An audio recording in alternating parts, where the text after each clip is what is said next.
Shalom, shalom, shalom. Bienvenue à notre émission Parole de vie. Bien-aimés, ce matin, le Seigneur a mis à notre cœur le thème suivant. Comment vivre le surnaturel? Comment vivre le surnaturel? Nous devons savoir, bien-aimés, que le surnaturel, c'est ce qui est d'origine divine, ce qui nous dépasse, ce qui est juste là pour l'intervention de Dieu, ce qui nous dépasse complètement, c'est le miracle. Les phénomènes miraculeux que nous accomplissons, que nous assistons de la part du Seigneur. Raison pour laquelle ce matin, nous avons pensé que l'homme est appelé à vivre le surnaturel, l'intervention de Dieu dans sa vie. Si vous regardez dans l'histoire de la Bible, vous verrez que beaucoup d'hommes de Dieu ont vécu les surnaturels. Beaucoup d'hommes de Dieu ont vécu l'intervention de Dieu dans leur vie.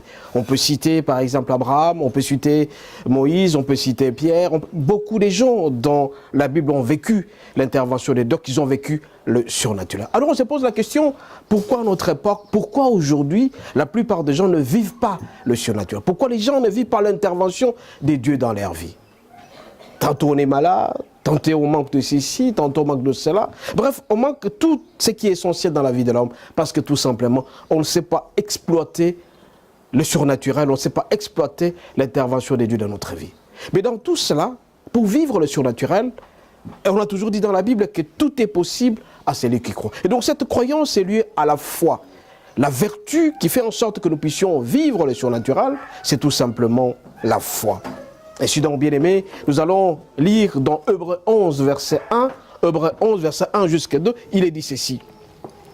Or, la foi est une ferme assurance des choses qu'on espère, une démonstration de celles qu'on ne voit pas. Pour l'avoir possédé, les anciens ont obtenu un témoignage favorable. Pourquoi les anciens ont obtenu un témoignage favorable? Parce que tout simplement, ils avaient la foi. La foi est une ferme assurance. C'est cette ferme assurance que nous sommes appelés à vivre régulièrement. Beaucoup de gens n'ont pas cette assurance-là. Beaucoup de gens ont tout simplement une foi faible. Ils traversent des vies fades, une vie amère, une vie routinière, une vie que ne comprend pas tellement. Et donc l'homme traverse des situations difficiles parce qu'on ne sait pas vivre le surnaturel. Raison pour laquelle on nous dit que la foi est le socle, la foi est la vertu sur laquelle repose le surnaturel. Nous aussi, bien-aimés, nous sommes appelés à avoir cette foi-là. Et la foi, on nous dit tout à l'heure à Hébreux 11, verset 1, que c'est une ferme assurance, une démonstration des choses qu'on espère. Est-ce que tu as cette ferme assurance? Tu dois avoir cette ferme assurance. La conviction que tu auras ce que tu cherches. Pour l'instant, il y a des gens qui cherchent par exemple de l'emploi. Ils sont malades, ils cherchent de l'argent, mais ils attendent les surnaturels, ils attendent les miracles, mais ils ne parviennent pas à vivre cela. Parce que tout simplement, ils sont en déficit de la foi. Bien-aimés, ce matin, pour vivre le surnaturel, je vais vous donner un peu deux clés importantes pour vivre le surnaturel. La première clé importante, bien-aimés, c'est quoi? C'est la perception de votre miracle. La perception de votre résultat. Voilà un peu la première clé pour obtenir les surnaturels. À titre illustratif, quelqu'un qui cherche par exemple à se marier, il voit son mariage très loin, mais il voit déjà le résultat de son mariage. Il visualise ce qu'il attend. Il visualise les différentes cérémonies, il visualise la dot, il fait tout ce qui va se faire. Il est en train de vivre cela. Bref, c'est le rêve qui est greffé, la loi de la perception. Tu perçois déjà le résultat en toi. Voilà un peu, bien aimé, la première clé de la réalisation du surnaturel. Donc le miracle que tu veux obtenir, que tu veux réaliser, tu dois le vivre. Et donc nous sommes appelés à avoir ce qu'on appelle une foi active et une foi dynamique. Donc quand tu as cette foi active, cette foi dynamique, c'est-à-dire tu fais en sorte que cette foi agisse. Tu perçois ton mariage par exemple, dans ta tête, mais tu vois les différentes cérémonies, comment elles vont se faire. Tu vois déjà le mari qui va t'épouser, tu vois déjà tout ce que tu cherches. Mais par contre, si tu cherches par exemple au travail, tu as fait tes études, tu es licencié en telle science, mais tu cherches du travail, mais tu te vois déjà dans ton bureau. Voilà un peu le résultat qu'on attend, la loi de la perception. Cette loi, bien aimée, nous permet d'avoir une foi active, une foi dynamique, qui fait en sorte que le résultat est déjà obtenu. Donc, tu te vois déjà dans ton rêve. À ce moment-là, plus tu vas continuer à réaliser, à penser à ce résultat-là, plus, cette fois-là, le miracle va s'approcher de plus en plus de toi. Bien aimé, la foi active et dynamique, c'est cette foi seule qui peut nous permettre à vivre le surnaturel, l'intervention de Dieu dans notre vie. Alors, au fur et à mesure, tu actives ta foi, tu rends dynamique ta foi, tu verras que le surnaturel, c'est-à-dire ce qui te dépasse, le miracle, tu vas le vivre certainement. Raison pour laquelle ce matin, dans notre émission Parole de vie, on nous demande d'avoir une foi active à travers Hébreux 11, verset 1. Et donc, si tu cherches à être heureux dans ta vie, tu cherches à vivre le surnaturel, comme les Moïse, ils ont fait tout pour vivre le surnaturel. Nous aussi, bien-aimés, nous sommes appelés à vivre le surnaturel. Nous allons prendre aussi à titre illustratif Malachie 3, verset 10, là où on nous dit qu'il faut emmener les dîmes auprès de la maison du Seigneur. Et vous verrez comment je ne veux pas remplir votre maison de nourriture. Donc quelqu'un qui a la foi dynamique, il vient avec ce qu'il a obtenu comme argent, il donne la dîme au Seigneur. Au fur et à mesure qu'il continuera toujours à donner sa dîme auprès du Seigneur, il verra que sa poche sera remplie. Parce qu'il fait cet acte de foi. Cet acte de foi, bien-aimé, cette foi active, cette foi dynamique, tu essaies un peu de renforcer cette foi. Tu verras qu'au fur et à mesure, tu es en train de concevoir ton résultat, cette loi de la perception, au fur et à mesure que ça sera réalisé, ce que tu es en train de chercher. Bien-aimé, nous pouvons vivre le surnaturel. Nous pouvons vivre le miracle que nous attendons du Seigneur. Par exemple, si tu es malade, on t'a déclaré que tu as le cancer, tu as le diabète, tu as l'hypertension, mais tu te dis, dans ta tête, tu vis le rêve, le projet que tu es déjà guéri. Le fait tout simplement d'accepter que tu es déjà guéri, ta foi est active et donc tu vis le miracle. Voilà un peu la première loi, qui est la loi de la perception du miracle. Donc tu perçois déjà ton résultat, tu perçois déjà ton miracle. Raison pour laquelle ce matin, dans notre émission, nous demandons à ce que nous puissions avoir cette foi active, cette foi dynamique.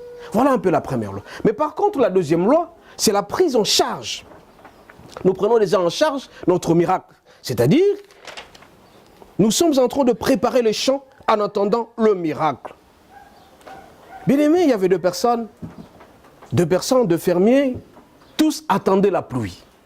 Pour que quand la pluie viendra, ils vont faire en sorte que les plantes, tout ce qu'ils avaient comme engrais, puissent produire directement des fruits. Mais malheureusement, parmi les deux, il y a un qui avait déjà commencé à préparer le grain qu'il va mettre quand la pluie viendra et que ça pousse immédiatement. Mais par contre, l'autre attendait tout simplement. Voilà un peu deux personnes, deux fermiers. Deux personnes qui attendaient que la pluie arrive et que ça puisse produire ce qu'ils attendaient comme ferme. Mais bien malheureusement, quand la pluie est arrivée, c'est lui qui s'est préparé déjà. Avec des éléments à l'appui, il a bénéficié de la tombée de la pluie. Mais par contre, c'est lui qui attendait, qui pensait tout simplement que la pluie viendra. Et quand la pluie est arrivée, il a manqué le résultat. Nous aussi, bien-aimés, pour la prise en charge sérieuse de ce que nous attendons dans le surnaturel, nous sommes appelés à nous préparer déjà. On s'est dit que je suis déjà marié. Et c'est pour ceux-là qui sont stériles, par exemple. J'attends 2 enfants, j'attends 4 enfants, je donne déjà les noms de mes enfants. Voilà un peu la prise en charge. Tu prends déjà, le champ est déjà là, tu donnes déjà, même si tu es stérile, mais tu te dis, avec la gloire du Seigneur, avec la foi que j'ai en Dieu, mes enfants seront là. Tu donnes déjà les noms. Voilà, la prise en charge est là. Et il y a des gens qui cherchent à avoir des entreprises. Ils ont déjà conçu l'entreprise, mais ils doivent déjà donner le nom de son entreprise.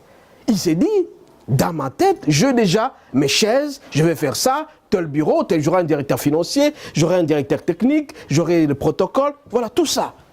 Ça s'appelle la prise en charge. C'est la deuxième loi. La première loi, c'est la perception du miracle. Tu conçois déjà ton miracle et tu es déjà béni. Et la deuxième chose, tu prends en charge ce que tu as comme miracle. Et tu verras, au fur et à mesure, tu vas développer ces deux principes-là, au fur et à mesure, tu vas vivre le surnaturel. Donc l'intervention de Dieu viendra auprès de toi.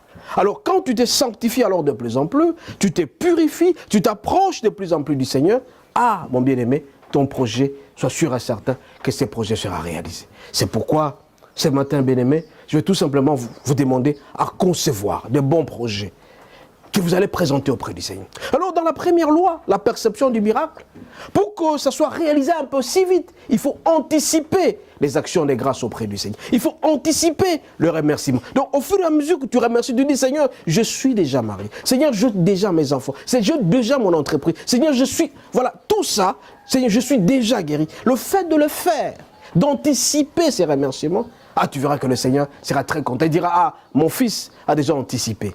Je vous ai dit la fois dernière, la reconnaissance, la gratitude active encore le processus de notre bénédiction.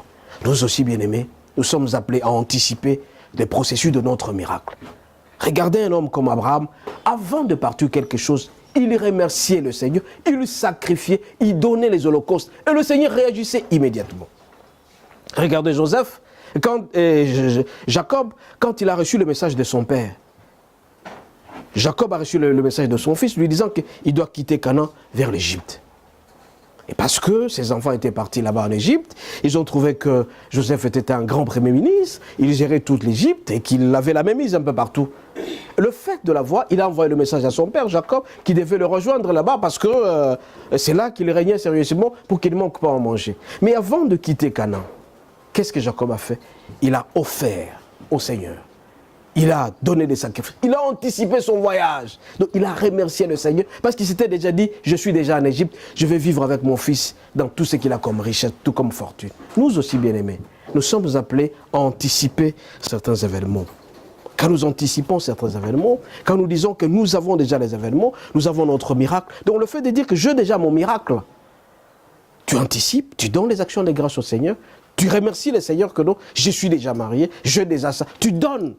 Le fait de donner, tout simplement, le Seigneur sera très content et ça va créer encore une sorte de déclic et tu seras béni davantage. Donc, plus tu anticipes les événements, plus tu t'approches du Seigneur, plus tu donnes.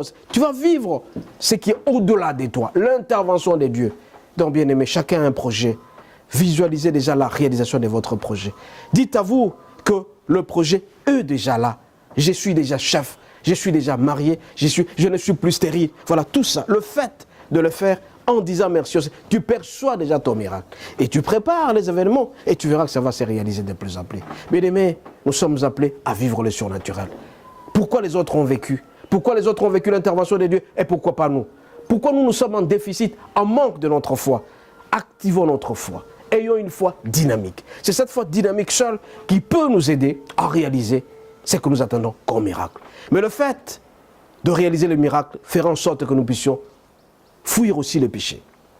C'est le péché de temps en temps qui nous sépare de notre bénédiction. Plus nous sommes pécheurs, plus notre bénédiction s'effrite.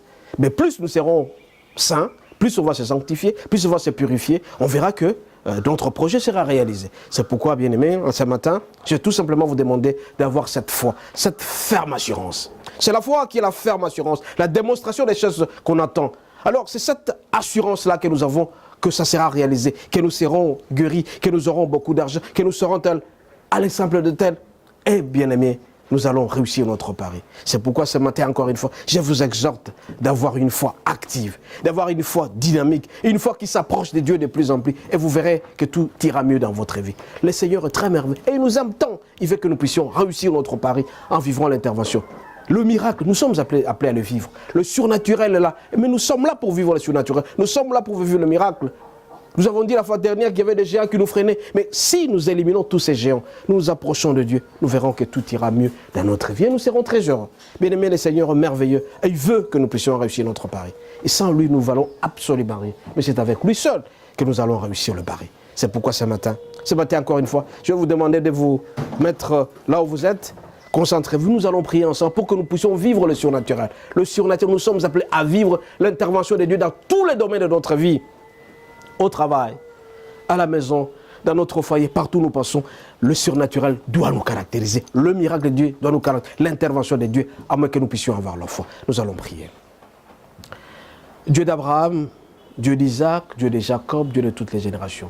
Seigneur, ce matin, tu nous apprends à travers Hébreux 11, verset 1, que la foi est une ferme assurance, que nous sommes appelés à vivre le surnaturel à travers la foi. La foi est le socle sur lequel repose le miracle.